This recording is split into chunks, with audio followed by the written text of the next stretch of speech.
तेज बारिश और बिजली की कड़कड़ाहट के बीच एक कार सुनसान हाईवे पर दौड़ी चली जा रही थी। कार में बैठे हुए जिम्मी और मैरी दोनों 17-18 वर्षीय युवक और युवती के चेहरे पर घबराहट साफ नजर आ रही थी।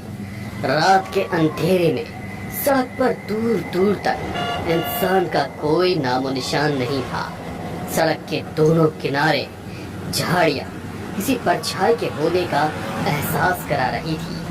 उस पर जानवरों के रोने की आवाज, ऐसा लग रहा था कि मानो कोई अंधेरे में उन पर नजर रख रहा है। यार बहुत देर हो गई है। इतनी देर से हॉस्टल पहुंचूंगी तो वार्डन के 10 सवालों का जवाब देना होगा। तुझे क्या लगता है मुझे हॉस्टल में किसी के सवालों का जवाब नहीं देना होगा? तो क्या करें तू ही बता। यदि आज रात को हॉस्टल ना जाए तो? मतलब? रास्ते में मिले हुए ट्रैफिक जैम के कारण इतनी देर हो गई, वरना हम लोग समय से हॉस्टल पहुंच जाते। इतनी रात को हॉस्टल जाएंगे तो पनिशमेंट के तौर पर वैसे भी रात रूम के बाहर ही बितानी पड़ेगी। क्यों ना हम लोग किसी होटल या गेस्ट रूम में रुक जाएं? इतनी रात को इस सुनसान हाईवे पे हमें कहां से कोई होटल या गेस्ट हाउस मिलेगा? देखते हैं क्या हो सकता है। दोनों बात कर ही रहे थे कि अचानक उनकी गाड़ी बंद हो गई। लाख कोशिश करने के बावजूद भी गाड़ी स्टार्ट नहीं हो रही थी। धीरे धीरे बारिश भी रुक चुकी थी। ठंडी ठंडी हवा बह रही थी। हाँ, लगता है गाड़ी में पेट्रोल खत्म हो गया है। इस सुनसान हाईवे पर पेट्रोल पंप कहाँ मिलेगा? सब कुछ आज ही होना था क्या? कहते हुए उसकी आंखों में आंसू आ गए। तभी अचानक किसी ने जिम्मी के कंधे पर हाथ रखा। वो घबरा कर पलटी तो वहाँ एक साया था।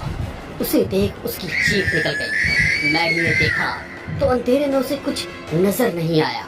उसने जिम्मी को तुरंत अपनी ओर खींचा और पूछने लगा, कौन है वहाँ? सामने आओ।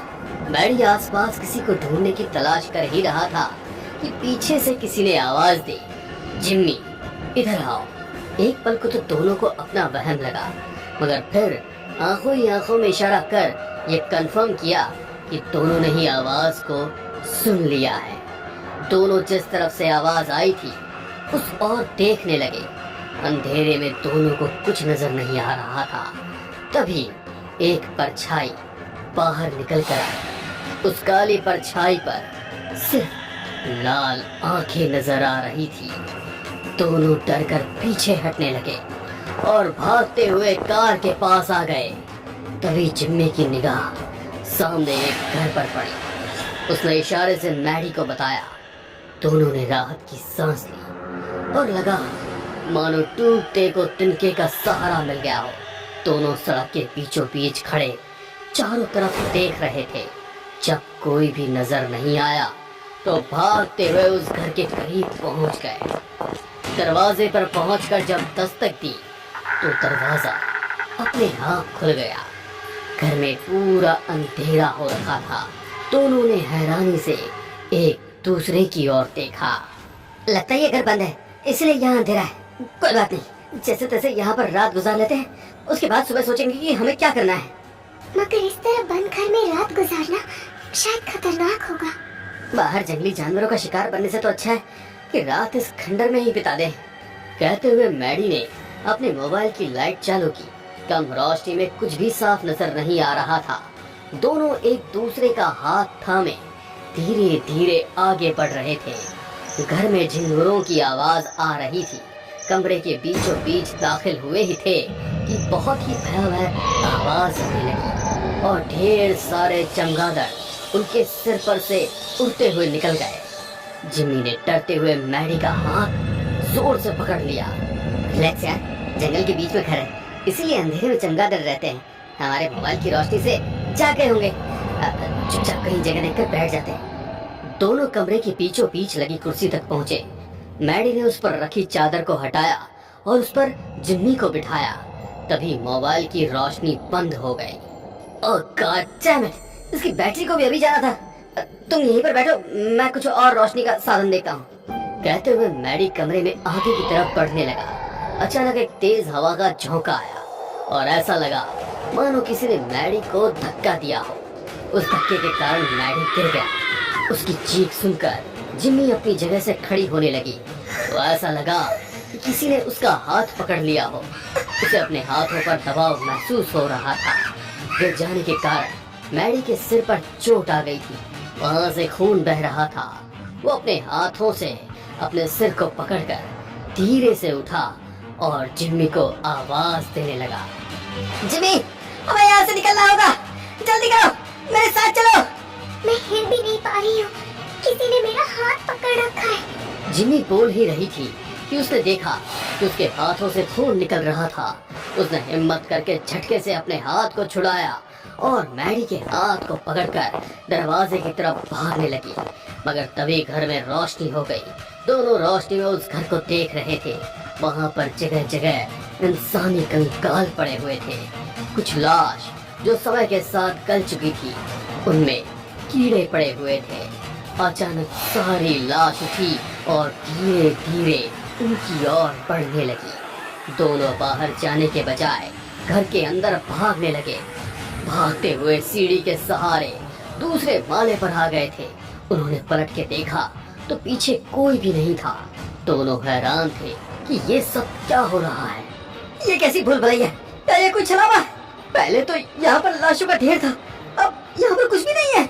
दोनों चारों ओर देख ही रहे थे कि छोटे छोटे कीड़े रेंगते हुए उनके शरीर पर चढ़ने लगे। दोनों के शरीर में बहुत दर्द हो रहा था। वो अपने दोनों हाथों से उन कीड़ों को हटा रहे थे, मगर ऐसा लग रहा था कि जितना ज्यादा वो उन कीड़ों को हटा रहे थे, उन कीड़ों की संख्या उतनी ही बढ़ रही थी। कीड़ों के काटने से उन दोनों के पूरे शरीर में से खून निकलने लगा। तभी उन्हें अपने हाथों पर एक लिसलिसा सा एहसास हुआ। देखा तो एक बड़ी सी जीभ उनके शरीर से बहने वाले खून को चाट रही थी। दोनों ने पीछे की तरफ पलटकर देखने लगे। पीछे भयानक सी दिखने वाली एक बुढ़िया का साया था। बिखरे हुए बाल, फटी हुई साड़ी, सफेद चेहरे पर लाल चमकती हुई लाल आंखें, हाथ पैरों पर जगह जगह बने निशानों में से खून आ रहा था। उन लोगों से नजरें मिलते ही उसने अपनी लंबी जुबान अपने मुंह के अंदर ले ली। कौन हो तुम? कौन हो? हमें जाने दो यहाँ से।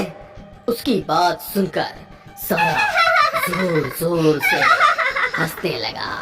सब जाने के लिए ही तो आए हैं, बाकी सब कुछ मोह माया है। मगर ना जाने क्यों मैं ही आने जाने की चक्रव्यूह में फंसी हूँ। पिछले 500 सालों से अपनी मुक्ति की तलाश में भटक रही हूँ। ना जाने कब इस बंधन से छुटकारा मिलेगा। कहते हुए वो उन दोनों की ओर बढ़ने लगी। जाने दो हमें, हम तुम्हारी मुक्ति जरूर करा देंगे। मुक्ति वो तो मुझे कभी नहीं मिलेगी।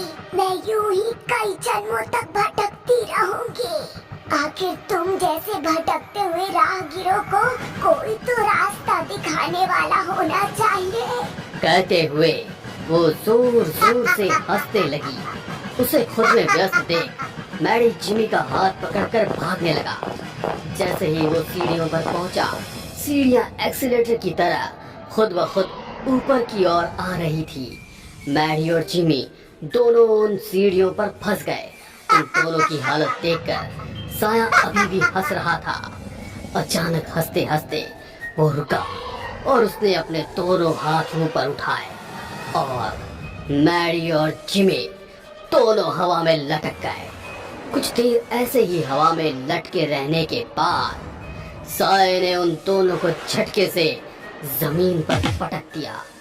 जमीन पर गिरते ही दोनों के शरीर की कई सारी हड्डियां टूट गई। उन्हें लग रहा था कि अब उनका अंत नजदीक है। उन्हें अपने आसपास दोबारा वही सब कंकाल और लाशें नजर आने लगी और वे सब लाश उन दोनों का शरीर नोच नोच कर खा रही थी। उन दोनों की हालत देखकर वो भटकती हुई आत्मा जोर जोर से हंस रही थी। अगली सुबह जब कुछ लोग हाईवे से निकले तो वो घर गायब हो चुका था। बंद गाड़ी में उन्होंने 2 लाशों को देखा। ये लाश जिमी और मैडी की थी। पोस्टमार्टम रिपोर्ट के हिसाब से दोनों की मौत हार्ट अटैक की वजह से हुई, मगर सच्चाई सिर्फ उन दोनों को पता थी।